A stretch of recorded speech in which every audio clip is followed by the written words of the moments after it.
দেখতে দেখতে একটা দিন কেটে গেল। কাল ছিল ষষ্ঠী আর সেই দিনটা কেটে আজ চলে এলো সপ্তমী। তো আমি আর দেব দুজনে মিলে সাজুগুজু করে বেরিয়ে পড়েছিলাম। আর এই ছিল আমাদের সেদিনকার প্রথম মণ্ডপ দর্শন। আর সেদিনকার গিয়েছিলাম, দেখো এখানে কিন্তু সব কিছু বিক্রি হচ্ছিল। আর এইখানে দেখো এটা হচ্ছে কাঠপুতুলের খেলা। তো যাই হোক, সেখান থেকে আমরা বেরিয়ে চলে গিয়েছিলাম ঠাকুর দর্শন করতে। আর এখানে দেখো এটা সেকেন্ড মণ্ডপ ছিল। তো এখানেও কি সুন্দর সাজিয়েছে ঠাকুরটা, ছোটোর মধ্যে কিন্তু দেখতে খুব সুন্দর হয়েছিল। এখানে বর বউ সমস্ত কিছু সাজিয়েছে। তারপরে চলে এসেছিলাম প্রভাসনগরের বুর্জ খলিফা দেখতে। এটা কিন্তু সব থেকে নাম করা হয়েছিল এখানে। তো যাই হোক, বুর্জ খলিফার কিন্তু দেখতে লাইটিংগুলো অসাধারণ হয়েছিল আর মিউজিকগুলোও কিন্তু দারুণ।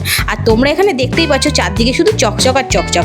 তারপরে আমরা চলে এসেছিলাম অন্য জায়গায়। আর এখানে লাইটিংগুলো দেখো কি অসাধারণ। তো এখানে হয়েছিল মহেঞ্জোদারো। আর সত্যিই মহেঞ্জোদারোর মতনই সব কিছু যেন অরিজিনালি ফুটিয়ে তুলেছিল।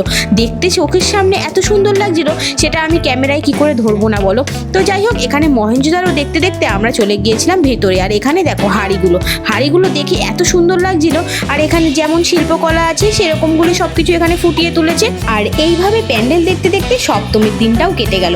তো দেখা হচ্ছে নেক্সট মিনি ব্লগে। তো আমার মিনি ব্লগটা কিন্তু অবশ্যই তোমরা সাবস্ক্রাইব করো।